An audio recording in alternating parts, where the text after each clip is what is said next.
आगे बढ़ते हुए अगली बड़ी खबर मध्य प्रदेश के देवास से इस वक्त मिल रही है। देवास में ज्योति मौर्य जैसा मामला सामने आया है।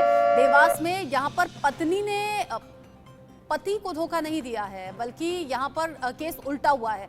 पत्नी ने घर घर जाकर बर्तन मांजे, पति को पढ़ाया। सरकारी अफसर बनते ही पति ने दूसरी शादी कर ली। यहाँ पर उल्टा केस सामने आया। उधर ज्योति मौर्य ने पढ़ाई लिखाई के बाद एसडीएम बनने के बाद पति को छोड़ने की बात कही। और यहाँ मध्य प्रदेश के देवास से खबर यह है कि पत्नी घर घर जाकर काम करती रही, बर्तन मांजती रही, लेकिन यहाँ उलट हुआ। यहाँ पति ने पत्नी को धोखा दिया और जैसे ही वो पढ़ लिख कर अफसर बन गया, आगे बढ़ गया, उसने पत्नी को छोड़ दिया और दूसरी शादी कर दी। देश भर में ज्योति मौर्य केस की बहुत ज्यादा चर्चा हो रही है और उसके बाद से कई केसेस ऐसे सामने आए हैं जिसमें पति अपनी पत्नियों को पढ़ा रहे थे, लेकिन उन्होंने इस केस के सामने आने के बाद अपनी पत्नियों की पढ़ाई छुड़वा दी है। देश के अलग अलग हिस्सों से इस तरह के केसेस सामने आए हैं, लेकिन यहाँ मध्य प्रदेश के देवास से मामला सामने आया है। ज्योति मौर्य केस के ठीक उलट सोशल मीडिया पर भी इस बात की खूब चर्चा होती है कि ज्योति मौर्य का एक केस क्या सामने आ गया। आदमियों ने अपनी घर की महिलाओं की पढ़ाई बंद करवा दी, जबकि इस केस को कोई नहीं उठाता जिसमें कि आदमी दूसरी महिला से संबंध बनाते हैं या फिर अपनी पत्नी को छोड़कर धोखा देकर दूसरी शादी करते हैं। और अब इसी तरह का केस मध्य प्रदेश के देवास से सामने आया है, जहां पर ममता नाम की महिला है जो घर घर जाकर काम करती रही, बर्तन मांजती रही, दूसरों के घर काम किया, 4 पैसे जुटाए और पति की पढ़ाई लिखाई में कोई रुकावट उसने अपनी मेहनत के चलते आने नहीं दी। और अब खबर सामने आ रही है, जब पढ़ लिख कर कामयाब हो गया है पति, अफसर बना है, सरकारी नौकरी लगी है, तब पति ने दूसरी शादी कर ली है।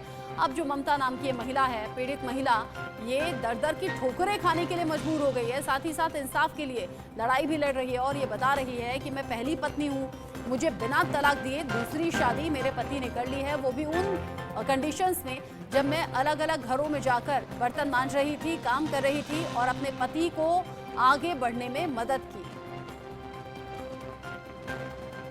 मध्य प्रदेश के देवास का ये केस एक सबक है, जहां एक तरफ देश में ज्योति मौर्य के केस की खूब चर्चा हो रही है, वहीं इस तरह का केस जहां पर पति ने पत्नी को छोड़ दिया, वो भी आर्थिक हालातों के बीच में। आर्थिक हालात पर अब जब चैलेंजिंग सिचुएशन के बीच में जब पहली पत्नी घर घर जाकर काम कर रही थी, दूसरों के बर्तन मांज रही थी, 4 पैसे कमा रही थी, इन्हीं विपरीत परिस्थितियों में पति के पढ़ने लिखने में कोई भी रुकावट पत्नी ने नहीं आने दी।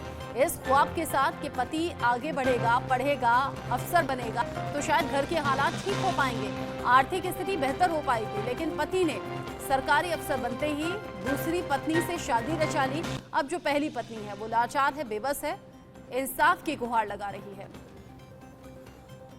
पीड़ित महिला यानी कि इस शख्स की पहली पत्नी ममता हमारे साथ जुड़ गई है इस वक्त। ममता, आपके पति ने क्या किया, किन हालातों में आपने दूसरों के घर जाकर काम किया, अभी आप क्या चाहती हैं?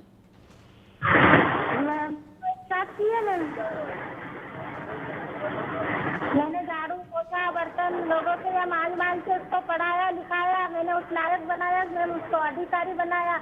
अधिकारी बनने के बाद मेरे को छोड़ दिया उन्होंने। कितनी पुरानी शादी है आपकी, कितने साल हो गए शादी को? 2015 में हुई थी शादी। अच्छा, बच्चे हैं? बच्चे नहीं मैम, पहले वाले हस्बैंड से मुझे एक बेटा था मैम, तो 15 साल का होके अभी उनकी 5 महीने पहले उनका निवेदन हो जाना। तो पति से आपने कहा नहीं कि मैंने विपरीत परिस्थिति में आपका साथ दिया, आप मुझे कैसे छोड़ सकते हैं? पति आपके क्या कह रहे हैं अभी? मैं मेरे को बोलते हैं तू अनपढ़ है, तू गंवार है, तू बर्तन मांजने वाली बाई है, मैं तेरे को नहीं रख सकता। और जो दूसरी महिला है जिससे शादी की है, उससे आपकी बात हुई? उससे नहीं हुई मैम, मेरी तो 2 साल हो गए मैम, मेरे से बातचीत नहीं है, कांटेक्ट नहीं है, कुछ नहीं है। अच्छा, 2 साल से आपसे कोई कांटेक्ट नहीं रखा पति ने? नहीं। तो इन 2 सालों में आपने क्या किया? क्या आप पुलिस के पास नहीं गई? मैम पुलिस के पास में गई थी मैं 2 सालों के बीच में, तो जब एसडीओ साहब ने उन्हों को बुलाया था, बुलाया और समझौता करवाया, उसके बाद वो मेरे को रतलाम ले गए। हाँ। रतलाम ले जाने के बाद उन्होंने बोला 4 महीने रखा, 4 महीने के बाद उन्होंने बोला, फिर मेरे को परेशान करने लगे मैम।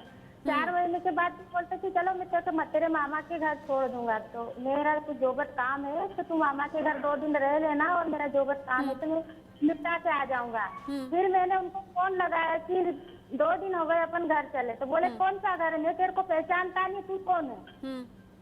इसके बाद फिर मैंने बोला आप मेरे को घर की चाबी दे दो, रूम की चाबी। रतलाम में रहते थे हम जब, तो चाबी नहीं दी। मैंने बोला मैं घर आ रही हूँ चाबी लेने के लिए। बोले आप चाबी लेने यहाँ घर आओगे तो मैं तुमको मरवा दूंगा। अच्छा ममता, ये बता दीजिए, जो दर्शक अभी अभी हमारे साथ जुड़े हैं वो जान लें कि आपके पति कौन से विभाग में कहाँ काम करते हैं, और ये भी बताइए कि आपने पति के विभाग में जाकर इस करतूत की शिकायत की है? नहीं मैम, अभी आई हूँ मैं। पहले गई थी मैम पहले वहाँ जहाँ रतलाम में, तो वहाँ सब उनके बॉस को मैं बोल के आई थी, बस इतना जानकारी है मैम। ठीक है, अब यहाँ आई हूँ देवास में। ठीक है ममता, आपकी आवाज हमने उठाने की कोशिश की है और इस उम्मीद के साथ कि जो संबंधित विभाग हैं वो आपकी बात सुनेंगे और आपको इंसाफ जरूर मिलेगा।